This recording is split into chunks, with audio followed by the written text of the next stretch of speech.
E aí vem o desafio, né, que foi nos dado aí, que é cidade pós-pandemia. Eu estou trazendo o conceito das cidades agônicas, né? E eu trouxe como referência o filme Parasita.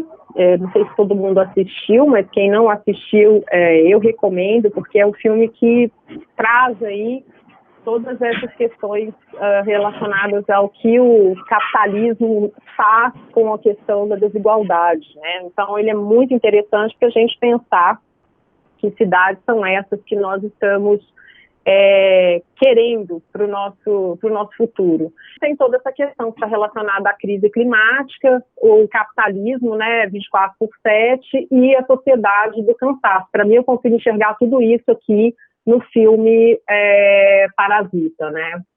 E aí, essa foto é uma foto que a gente começa sempre as apresentações de cidades efetivas, porque ela fala muito sobre nós. Essa foto foi tirada lá de cima do Instituto Moreira Salles, e olha que coisa louca isso, né? Uma moradora de rua com uma placa reivindicando aí comida, e embaixo, na hora que ela está passando, quem somos, né? Eu dei muita sorte nessa foto, eu sei. Aí, o que acontece? Esse quem somos é uma imagem muito marcante, porque o que a pandemia fez com todos nós nesse momento foi, sobretudo, parar e fez com que a gente pudesse refletir um pouco a respeito, né, de quem somos, qual que é a nossa natureza, né, quem somos nós humanos aqui nesse planeta.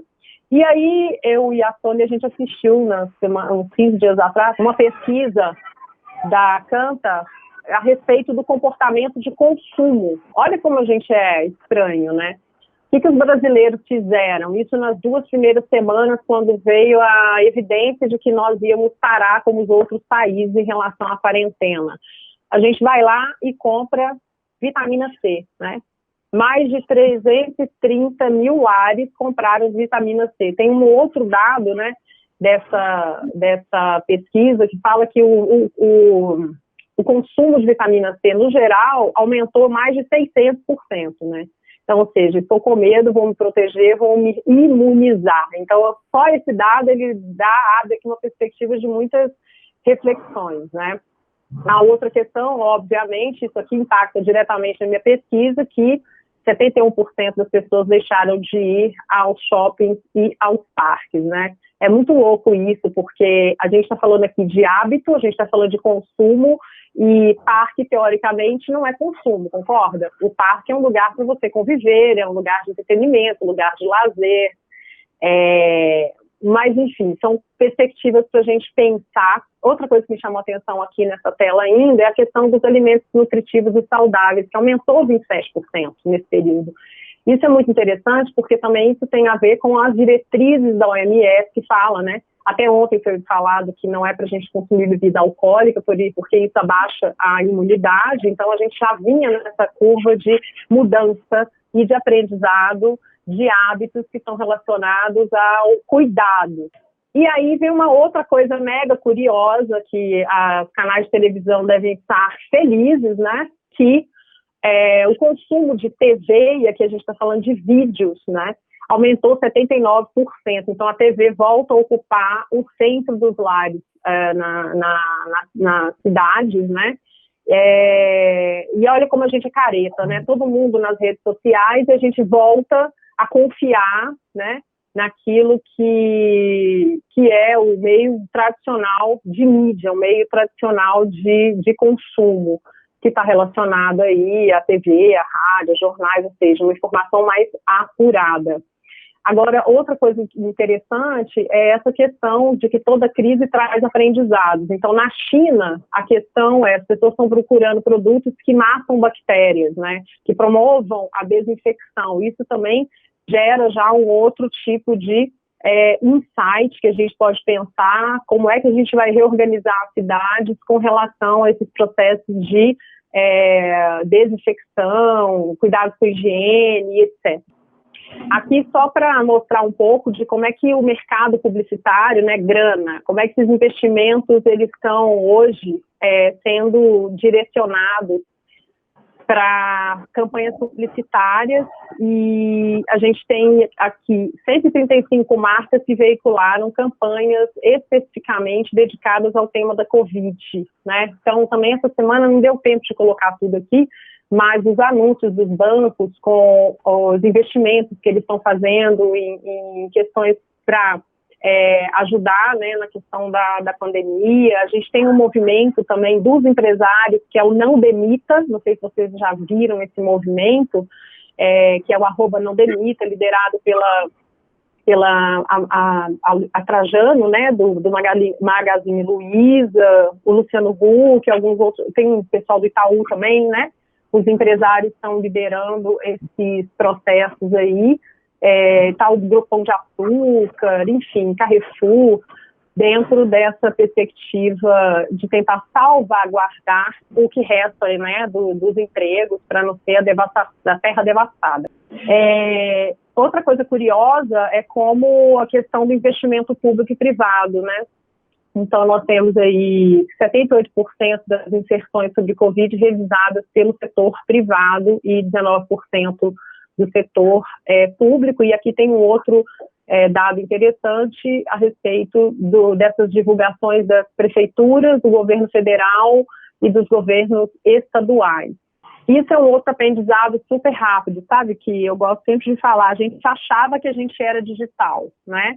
E, na verdade, a gente não era. E esse que nós não éramos totalmente digitais, e agora a gente tornou-se forçadamente digitais, a gente pode ver os booms das lives, né? No Instagram. Vários colegas professores foram demandados aí pelas empresas para ficarem fazendo aquelas lives, né? E o que aconteceu? O próprio Instagram não estava preparado no mundo, né, para suportar toda essa parafernália tecnológica e a transmissão correta desses vídeos. Os vídeos falhavam, foi um show do horror.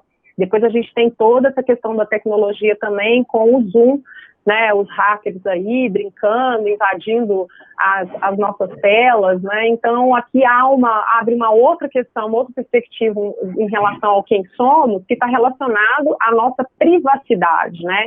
Então aquilo que é da nossa intimidade hoje, ela vem a público e a gente se revelou, né, para a sociedade. A gente está trazendo as pessoas para dentro das nossas casas, né? E aí a gente tem algumas regras de etiqueta, né, profissional e pessoal para lidar com esse excesso de visibilidade da nossa intimidade, né?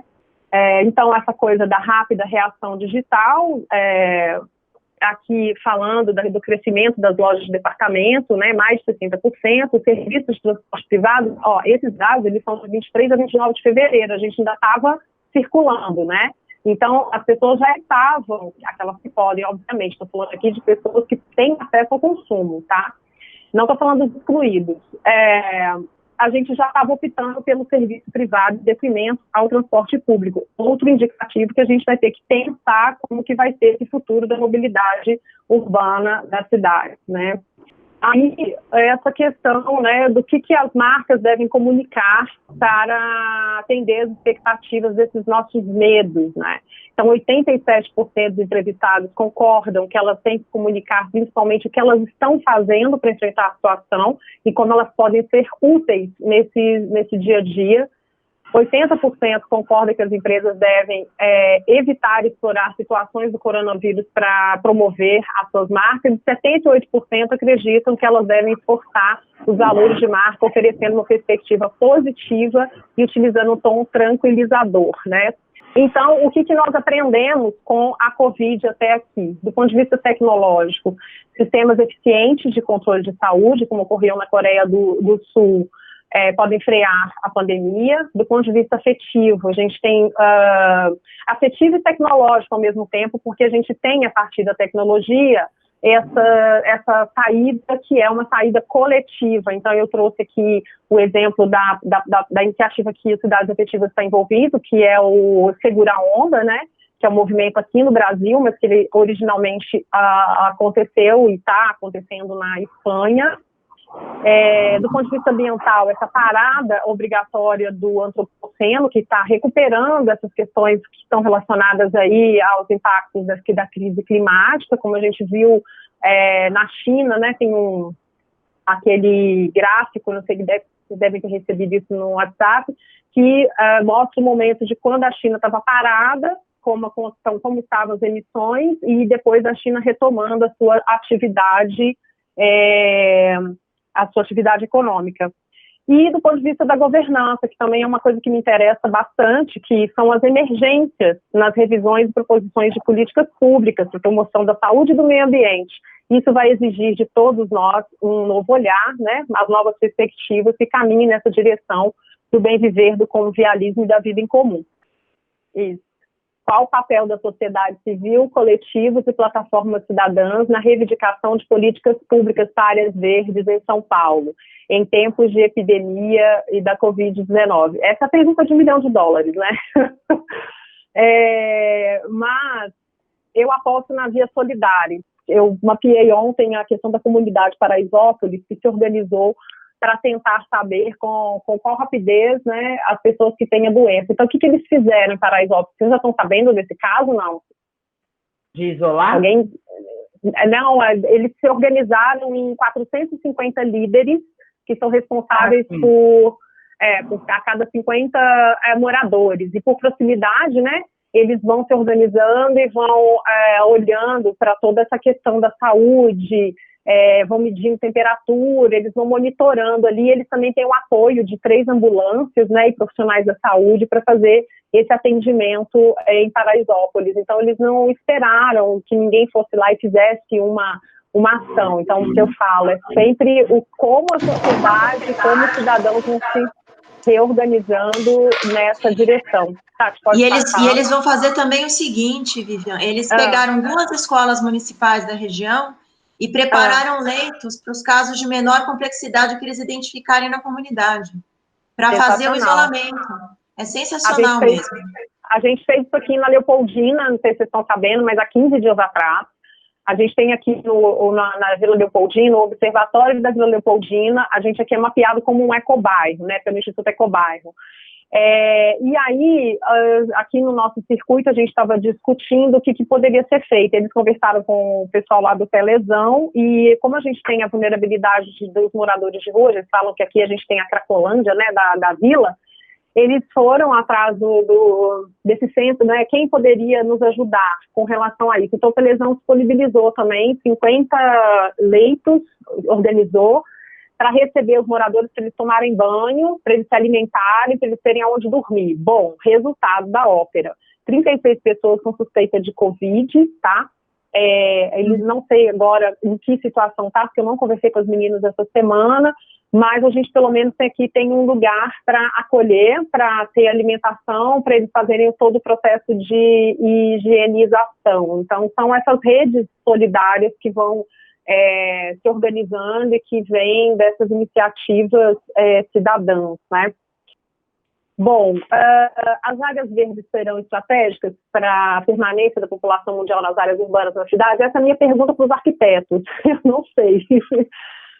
Do ponto de vista científico, que eu encontrei aí, até por sugestão do próprio Buqueride, foi esse artigo, né, que foi lançado no dossiê do ano passado, falando da restauração dos ecossistemas nas cidades, uma medida eficaz para reverter processos de degradação ambiental resultantes da urbanização. Mas eu também gostaria de ter, se vocês pudessem me ajudar com referências de artigos e de pessoas que estivessem pesquisando essa parte ambiental, né, da cidade, e o quanto isso de fato pode ajudar nesse processo de conter possíveis pandemias. E eu estou finalizando aqui a minha apresentação. Eu fiz um mapeamento dos pensadores que dialogam com a minha pesquisa, que publicaram artigos sobre a Covid-19. Então, eu coloquei alguns, né? O Edgar Morin, o Byung-Chul Han, o Michel Mapessoli, o David Harvey, o Pierre Dardot e o Christian Laval, o professor José Eli, o Richard Sennett e o Harari. O Edgar Morin está falando na perspectiva dos laços de solidariedade, da crise planetária, né? Ele acha que a solução ela tem que ser global, já que a crise é global. O Byung-Chul Han, ele vai falar da questão da imunização, né? Se no Sociedade do Cansaço ele falou que a gente explora a nós mesmos, agora na atualização do artigo que ele publicou, ele chama atenção para a questão da vigilância, né? Que é a visão lá Foucaultiana da sociedade do controle, né? O Michel Montessori também vai falar da questão dos laços de solidariedade, dessas redes que vão se formar, e o David Harvey, brilhante, vai falar da questão que a gente às vezes não se dá conta, a própria contradição do capitalismo, né? Quer dizer, parou, se você para, você não tem nem pessoas e nem mercadoria circulando, e aí? Faz o quê? O que acontece? Então, o artigo dele, que é o pós-capitalismo, aí, ele vai falando da questão da mobilidade, né, da não circulação. E aí, quando a gente tem a não circulação, o que acontece com o capitalismo, né? E o Pierre Dardot e o Christian Laval, apostando, óbvio, na questão dos comuns, eles vão falando da emergência da gente pensar nos comuns globais, que está relacionado, obviamente, aos nossos recursos ecossistêmicos, né? O professor José Eli, que vai falar da questão do antropoceno, o Richard Sennett, eu estou com um livro dele aqui, né, que eu comprei, não li ainda, que é o Construir e Habitar, mas tem uma fala dele no The Guardian, aonde ele vai trazer o conceito de cidade aberta. E o Harari, brilhante, falando que nós não temos líderes, e ele já abre uma fala de um livrinho dele que está disponível no site da Companhia das Letras, né? Ele vai falar dessa questão de que o que vai nos salvar das pandemias é a questão da informação. Então, nos insights, né, que é para pensarmos juntos a questão dos espaços públicos versus aglomerações, né, como que vai ser isso do ponto de vista dessa reorganização urbana, como vai ser essa vida urbana.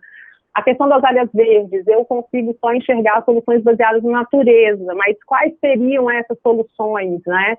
A questão do convivialismo versus distanciamento social. Será que vamos ter que ter protocolos sanitários de convivência, né? A questão do conceito de cidade compacta e de cidade aberta, proposta pelo Richard Sennett, aqui também ajuda aos engenheiros e aos urbanistas, né? A questão da circulação, da hipermobilidade, esse pós-capitalismo que o David Harvey está chamando a atenção, que é sensacional, né? Porque as duas condições estratégicas do capitalismo, a questão de recursos e a questão da mobilidade. Se não tem recursos, não tem mobilidade, não vai ter classe trabalhadora, e aí faz o quê, né? E plataformas colaborativas e cidadãs, na perspectiva do Edgar Morin e do Michel Montessori, e eu tô adorando o Morozov, não sei se vocês conhecem, mas tem vários livros dele, um deles é A Cidade Inteligente, Tecnologias Urbanas e Democracia. Ele vai trabalhando também nessa perspectiva de cidades inteligentes, mas cidades inteligentes com dados abertos, produzidos pelos cidadãos e para os cidadãos, como é o caso de Barcelona. E aí, para finalizar, essa é uma ilustração que eu fiz esses dias, né, da menininha, eu falei, bom, vai passar. E é isso. Essa, então, seria a minha perspectiva e a minha pesquisa, né, que eu estou aí pensando e refletindo como, de fato, esses processos de mobilização da sociedade civil podem contribuir na perspectiva do advocacy e na reivindicação de áreas verdes. É isso. Muito legal, Vivian, parabéns.